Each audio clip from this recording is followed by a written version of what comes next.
সম্প্রতি কেন্দ্রীয় সরকার 29টি শ্রম আইন বাতিল করে 4টি শ্রম কোড চালু করে। তার প্রতিবাদে দেশ জুড়ে চালু হয় তীব্র উত্তেজনা এবং এতে সরব হয় কংগ্রেস।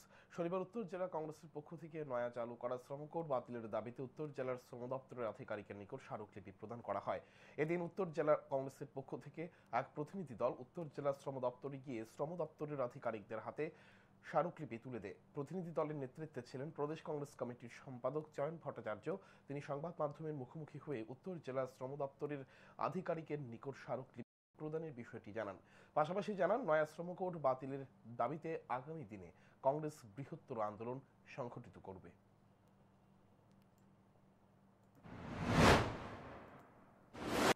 কেন্দ্রীয় সরকারের জনবিরোধী শ্রম কোড যেটা চালু করছে,